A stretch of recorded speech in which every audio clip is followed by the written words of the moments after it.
Learn the most advanced recruiting techniques. Land the most desirable talent. Launch your company towards massive success. This is the Higher Power Radio Show with Rick Girard.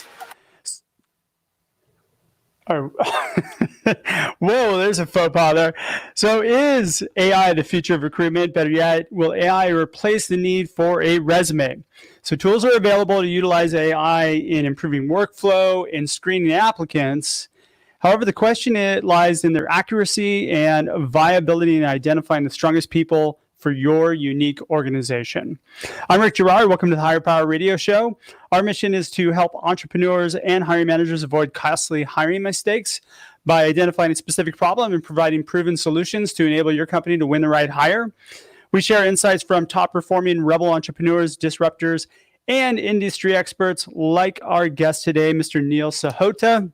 Neil is an AI expert and author of Own the A.I. Revolution. Skynet, right? It's not Terminator time. Oh, it's not yet, huh? All right. So Neil is an IBM Master Inventor, United Nations Artificial Intelligence Advisor, faculty at UC Irvine, and author of Own the A.I. Revolution. He's one of the few people selected for IBM's Corporate Service Corps leadership program that pairs leaders with NGOs to perform community-driven economic development projects. In addition, Neil partners with entrepreneurs to define their products, establish their target markets, and structure their companies. He is a member of several investor groups like the Techos Angels and assists startups with investor funding. Neil also serves as a mentor for several incubator and accelerator programs, which is what makes Neil the perfect guest for today's show. Neil, welcome to the Higher Power Radio Show today. Hey, thanks for having me on, Rick. Awesome to be here. Yeah, I'm so happy to finally get you on the show because we've met socially quite a few times, and every time I'm pinning you down, come on the show, we'll have some fun. So thank you for joining me. So let's talk about what we're going to talk about today. So we're going to talk about all things AI. What is it, and how does it help with hiring? Why it's important today. I'm sure it's probably more helpful today than it was 3 weeks ago. And then how to implement the effective use of AI into your hiring process today. So let's talk about why AI is important in today's hiring landscape. Well, COVID aside. COVID's like the funnest thing ever, right? COVID aside, you think about it when you hire somebody, right? Like, what do you look for? You're looking, are they qualified, and are they going to be like a fit for my team, the corporate culture? Qualifications we can test for, right? We do interviews, ask people to write code, come up with a marketing campaign, whatever. And skills are trainable too. Yeah, skills, yeah. But how do you know if they're actually a fit, right? I mean, I hate to say it this way, but when I remember, and even when I was hiring people, you tend to make up your mind fairly quickly, right? They say, what is on average 5 minutes?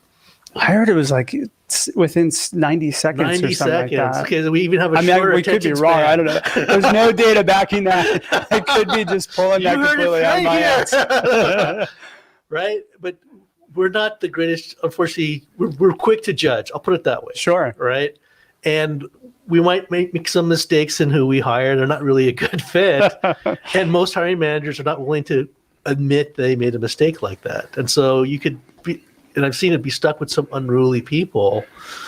But we see that AI could actually help with this problem. So not going to help you do the qualification vetting, but they can help you figure out, is this person actually a fit for your culture, your team? Yeah, and it can stop you from making, like we talked a little bit about this before the show, vanity hires, right? Vanity hires are always a big thing. Hey, I recruited this guy out of XYZ company, and then, it's the wrong environment for that person, but they're taking the job for whatever reason. You probably bought them, and then next thing you know, they fail miserably.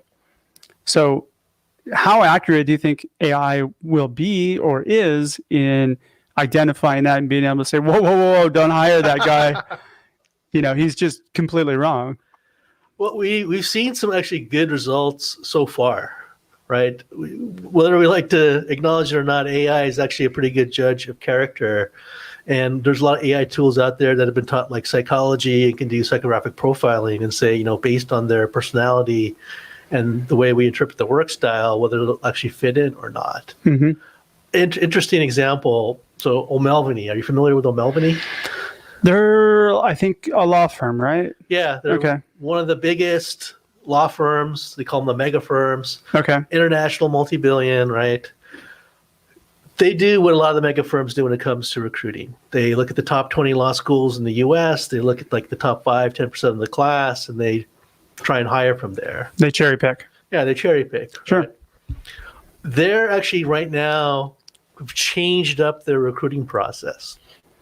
So now, like, if you're, say, you're a law student and you want to try and work at O'Melveny, there's no really like info session or these interviews or anything like that anymore. It's like, if you want to come work here, here's a link. You got to register, and you're going to play this game run by an AI. Okay. Right? And the AI was done in partnership with O'Melveny and a company called Pymetrics that looks at like socio-behavioral type of metrics and things like that. And so you play all these games, and what the AI is really doing is assessing what's your personality like? Okay. What's your work style like? How do you handle difficult situations or difficult people? And trying to assess, okay, how well would you actually fit into the O'Melveny culture? Would you not just, fit in, but would you actually thrive in there and have a viable career where you would feel satisfied, and of course they would feel like you're a good fit and productive employee? So the trick, though, is, you have a big push for diversity, right? I'm a big proponent of, look, you need people who fit within that, who can thrive in that culture, right? But there's that argument that, hey, look at, you want diversity, you want people who think differently, you want people who go against the grain, but you don't want people who completely destroy your corporate organization, right? For sure, but here's the interesting thing. One of the reasons that O'Melveny actually did this was to try to improve diversity and inclusion, right? If you're going to the top 20 law schools, you're looking at the top 5-10% of the class, you're looking at a pretty, we'll call it small possible population, right?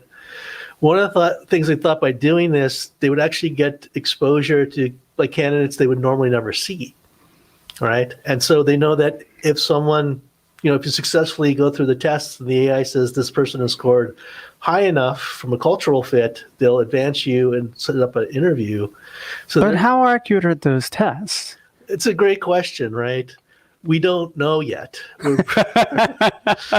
probably need about 3 years worth of data to see how well it works and see that people get hired in, how good of a fit they are.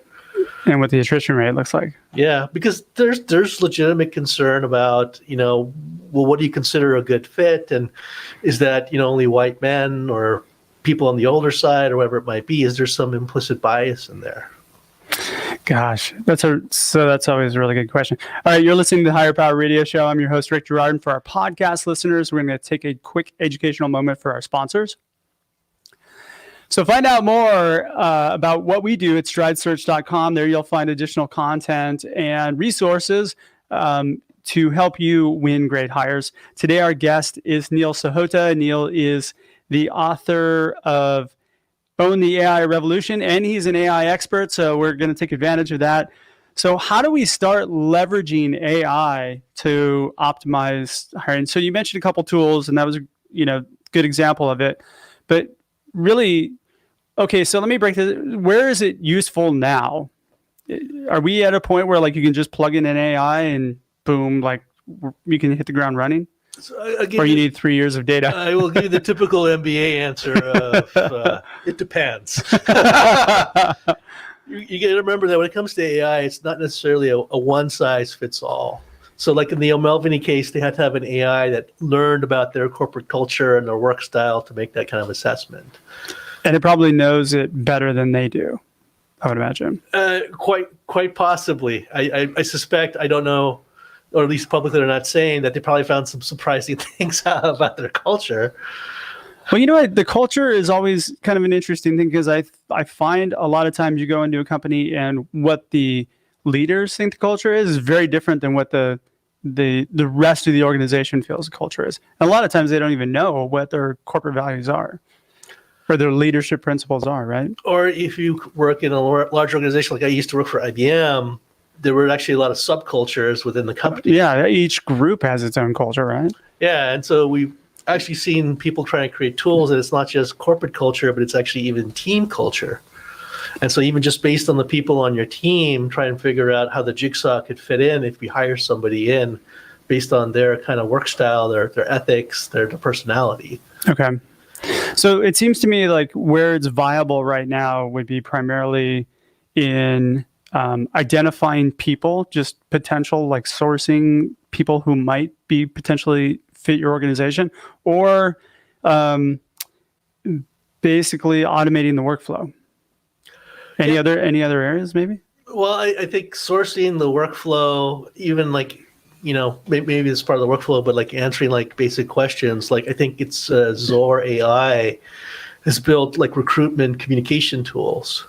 So like if you have a potential candidate, they have questions about the role or the job, rather than have to wait to talk to an HR person or get an email back, they can actually talk to this AI tool to understand more about the job and ask questions about it. Okay. Understand where they actually are in the process. You think about, you put a job posting out, you get 1,000 people applying for it. You can't talk to all of them, right? No. But but you can put things in the job posting that kind of minimize or let the cream rise to the top, right? Like you can put things in the job posting like a call to action that can help that, that process streamline a little bit better. Well, for sure. And we know, or maybe most recruiters, hiring managers, HR folks know that finding good candidates is tough, right? Because where do you think the best candidates actually are? Working, yes, right? How do you get those They're guys? not updating their resume. They're getting shit done. That's right. Yeah, that's so very true. But, right now with the current landscape, there are going to be people that are displaced. You're still going to get a flood of even more resumes as you're posting. But the challenge that I see is that if you're utilizing AI to screen all those people, you're going to get a lot of false positives and false negatives based on a resume. Can we eliminate the resume? I think ultimately that is going to happen. God, I hope so. I hate resumes. You don't find resumes accurate? No, it's like you can look at 100 resumes. They all seem to blend together at the same time. Like they all look similar. Well, I think, and this is one of my big things about, we're used to thinking about automation rather than innovation, right? Historically, someone applies for a job, we look at resumes, right? And we know, okay, there's a certain liberty with the truth in them. So that would be automation. Innovation would be eliminating the resume. Right, but how do we do that, right? We've created nice keyword searches, and we have tools that can kind of, but they're all automation. What if we don't actually need a resume anymore? What if just based on your LinkedIn profile or your tweets or just public information about you that it's really hard to really disguise who you are, people can actually assess, you have an AI can actually assess your psychographic profile as well as determine some skill sets, like how good of a communicator is this person? Based off of content or your social footprint. Right. What if you don't have one? There's a lot of people out there that don't have one on purpose that are actually really good. They just don't have time to deal with it. They're busy working, right? They're getting shit done. Yeah, but there's a way around that, right? If they're really interested in the job, you can always ask them to write an essay, right? Or in some cases, some people are actually asking them to shoot a video. Oh, see, I hate those. There's those 1 minute videos where they ask you questions and you have a minute to, I think that, doing a one-way video is completely different than having a conversation. Most people are like freeze up in front of a camera. I get that. I really get that, right? There's no perfect solution.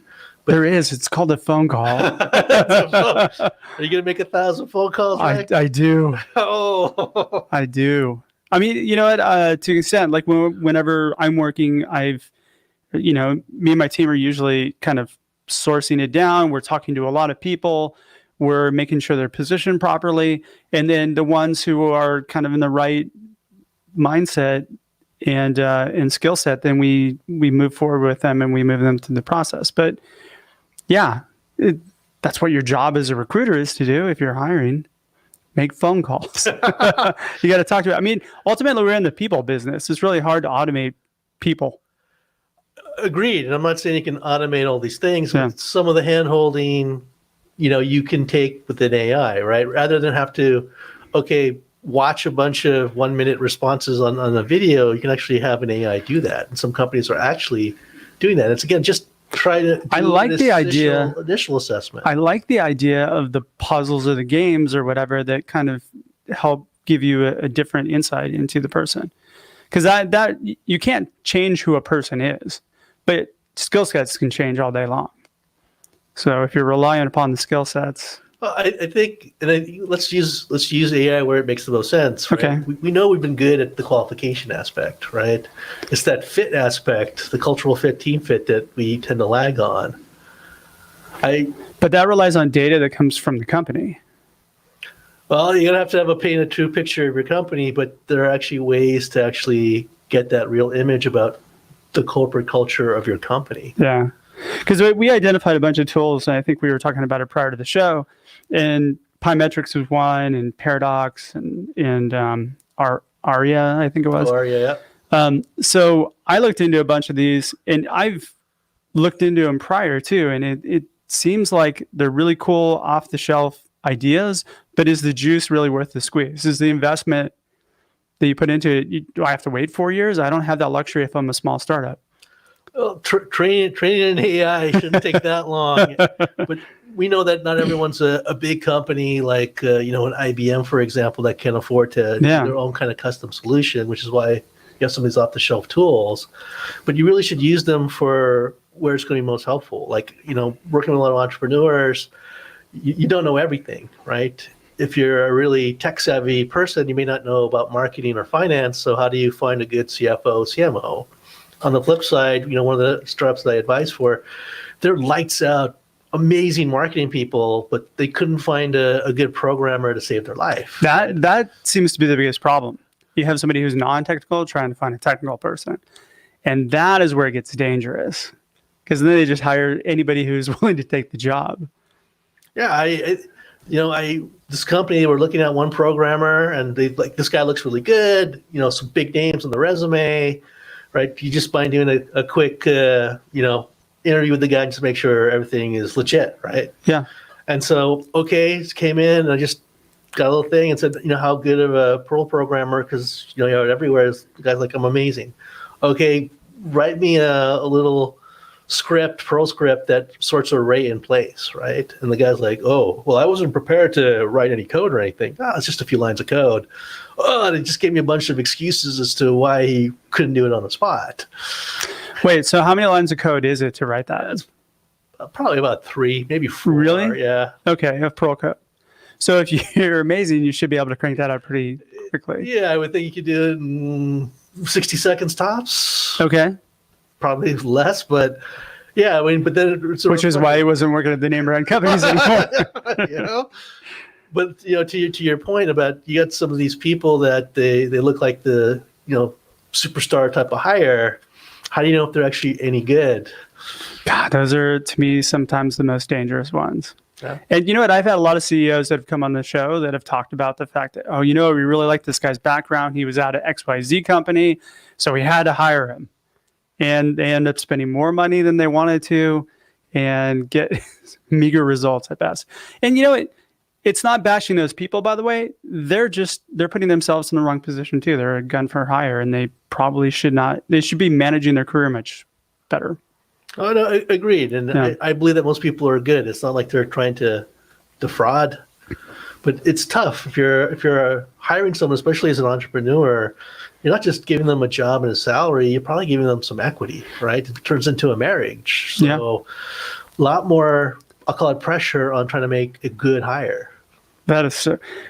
But you have to hold true to that. You have to make good hires. You have to make sure that you're doing it, especially in the beginning. And so I think it's more crucial than at IBM. It doesn't matter. You can eat 20 bad hires and it wouldn't even blink an eye at it, right? Maybe. I mean, there's some, I'll call it efficiency hits, but if you hire a, let's say, less than good person, skill-wise, fit-wise, in a key spot, like a VP running a division, you get problems.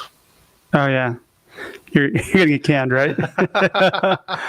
All right, cool. Well, we're getting pretty close on time. What would be 2 or 3 key takeaways you can give the audience that they can plug into their business and that would help with kind of leveraging AI and maybe saving some time for them? I think there's some great simple tools out there, right? Don't worry about trying to create your own custom unless you can afford it. But like if you're having trouble finding good candidates, or you're like, I can't afford to go through thousands of LinkedIn profiles, there are actually a couple of really good AI solutions to help you source candidates. There are some things like Pymetrics and Zor AI and like Aria that can help you figure out, are these people a fit, like culturally wise. Yeah. And then you have things like I guess I'm blanking on the name here. There was Eightfold and PandaLogic and Paradox. And Paradox actually have communication tools that'll help you kind of automate some of the communication, do some of the, we'll call it kind of admin, or I like to say urinal cake work of recruiting, right? Fielding questions and giving updates and that kind of stuff. The urinal cake work. I love that. Oh, I'm so going to steal that from you. You use AI for where it's good, right? It tends to start off with urinal cake type of activity. Totally. The transactional things. Yeah. Absolutely. All right, shoot. Well, we're just about out of time for today's show. Neil, thanks so much for your time investment today, and I want to welcome you to the Higher Power Radio community. Where can people pick up your book? How can they reach you? Give me the scoop on how we can get a hold of you. My book, Own the A.I. Revolution, is available at any major bookstore and Amazon. Barnes & Noble, guys, go. Oh, wait. You can buy online. Amazon.com, BarnesandNoble.com. There you go. Yeah. If you want to get a hold of me, reach out. If you want to rap a bit, you can reach me through my website, neilsahota.com, or always feel free to follow me on LinkedIn and Twitter. Cool. And we'll have those linked in the show notes. So I want to thank our listening audience for tuning in to this week's episode of Higher Power. Quick thanks to our team, our engineer, Christopher Decker, our producers, Andrea Ballin, Ariel Kramer, and Ayla Gerard. If you're listening to the podcast, please subscribe, review, and share. We're listening. We welcome your feedback, and we just want to make this show better for you. Join the Higher Power Radio community at Higher, that's HIRE, Power, POWER, radio, RADIO.com, or you can drop me a line at rick@stridesearch.com. Tune in next week. Our guest is going to be Rod Trujillo. He is the founder and CEO of International Rubber Products. I'm your host, Rick Gerard, and you have been listening to the Higher Power Radio Show. Aloha. Thank you for listening to Higher Power Radio. Catch our LinkedIn Live show every Tuesday at noon, or download the podcast on iHeartRadio, iTunes, YouTube, or your favorite podcast platform. We appreciate you joining us on Higher Power Radio with your guide to recruitment success, Rick Gerard.